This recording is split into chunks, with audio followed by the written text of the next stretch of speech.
Elise can't resist watching YouTube intellectuals go on, talking about both important and trivial concerns. What is the idea the two men she is now watching dance around? If a few great minds like them and their friends could shape the future, they would bring back the great American democratic experiment. Elise knows that a few exceptional people can't bring back democracy. It must involve us all. That's the definition of it. She also knows that she can't publicly refute whatever she disagrees with. She can only watch. She always Googles any people who she watches regularly. These two men are wealthy. They are both entrepreneurs as well as podcasters and agree that more gatekeepers are needed to ensure that the few people with the greatest ability will be well compensated for their contributions to society. It's dusk. Elise switches on the standing lamp by the chair she's sitting in. She hears a car pass in the street. She gets up to close the curtains and stares at the quiet street through the narrow view she left open before she pulls the curtains fully together. After she sits again, she hears people walk by, talking in excited voices. They sound so close. She feels an impulse to go back to the window to watch them walk past, but remains seated. A wind is kicking up, whistling through the trees. Maybe it's about to rain. She believes that the small number of people who would appreciate her insights will be spread throughout society and hard to locate. She recently searched YouTube to get a better sense of how she might reach them. All she could find was marketing strategies. Young, exuberant podcasters advised her to narrow her focus as much as possible to the desires of some group she targets. With the advent of the internet, everything is tracked, and social networking has increased in importance. Someone at work called her self-effacing. Elise decides to search self-effacing on YouTube to see what comes up. The first recommendation she clicks on turns out to be an upbeat song about the word self-effacing. Cartoon characters dance to the beat. The next recommendation is a post by someone who encourages her to become more outgoing. He was once depressed. Now he can look back on that time of his life as a period of immaturity. This young man is spreading hope. Why? Is it his idea, or all the commercials he has watched over his lifetime that encourage a hopeful outlook?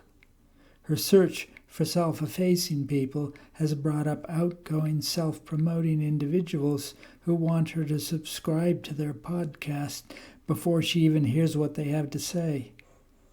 She closes her browser. She's being constantly told that she has access to more people than ever before in the history of the world. Being a social animal with no one to share thoughts with, she often thinks about suicide.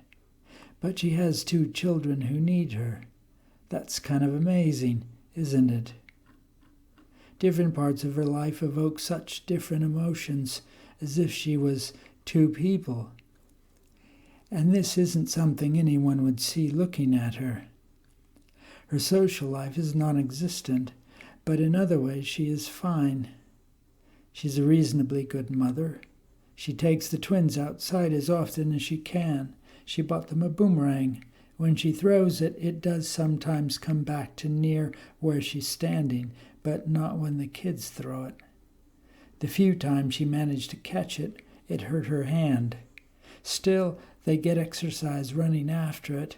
Plus, there's the added activity of trying to hit it with a stick to dislodge it from a tree.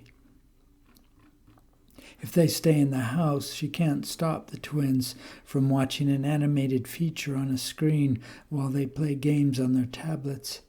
She must shout at them many times just to get their attention once they're plugged into this activity of theirs. Remote education has glued their attention to Zoom, Google Meets, and other apps, and they stay on their electronics after the school day is over. Elise struggles every day to pull them away. It's cold outside, which they remind her of when she tries to coax them outdoors. Elise remembers that the cat is still outside. Picturing the cat sitting on the stoop waiting to be let in, she walks through the house to the back door and opens it. She's chilled by the cold. The cat isn't there. Elise calls her name, Kathy. She steps onto the back porch. She looks up and sees that the moon has a ring around it. The ring is huge, though faint compared to the moon that glows in its center. Back in the house, Elise opens her laptop on the kitchen table. She discovers that the ring is formed from ice crystals in the air. This reminds her of the ring of ice around Saturn. Since she's already online, she goes on YouTube and sees a new Lex Fridman podcast. She clicks on it. He's talking to the journalist Sagar Enjeti.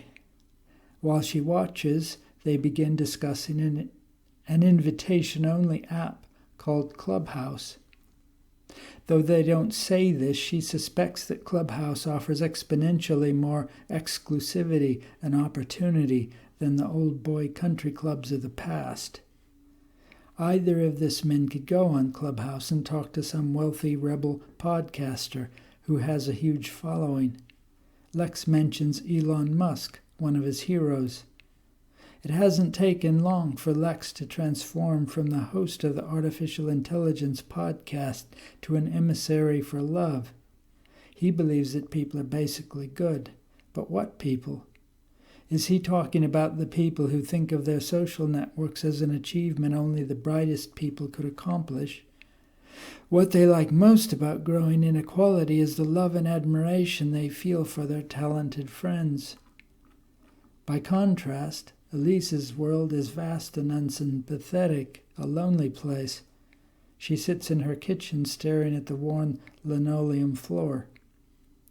She walks to the front door and switches on the light in the alcove, illuminating the black doormat. She notices the 2 small branches that the twins brought home from the park. She walks over and grabs these sticks. She opens the front door and tosses them to the side of the stoop. She closes the door and switches on the yellow porch light before sitting in the front room. As soon as she sits, she hears a car door slam. She hears children run to the front door laughing. When Elise opens the door, the twins have their back to her, having turned to watch the car pull out of the driveway. Its headlights sweep across the front porch and the small lawn. The children wave. The car drives away, and the 3 of them enter the house. The twins bring the chilly air with them. Elise gives them both a hug before helping them out of their backpacks and winter coats. It's their bedtime, but they're probably too excited to sleep. Elise locks the front door and switches off the port light. She remembers the ring around the moon and tells Sophia and Oliver to put their coats back on. She leads them to the back door. We're different from the cat that's now walking toward the back of the house to be let in. We must feel that we're worth something to other people. We must feel that we make some small difference. Long ago, before Elise was born in the late 60s, thousands of strangers walked onto a huge lawn. Some were barefoot. People sat and walked on a vast field of grass. They had no ambition beyond enjoying the company of all these strangers. What could be more exciting than a wide variety of people? Back then it was possible to imagine meeting someone by chance, someone who they might share surprising thoughts with. It felt like everyone was swept up in social change, whether they liked it or not. Now there are a few billionaires who tower over the rest of us, entrepreneurs who change the world for everyone as they see fit.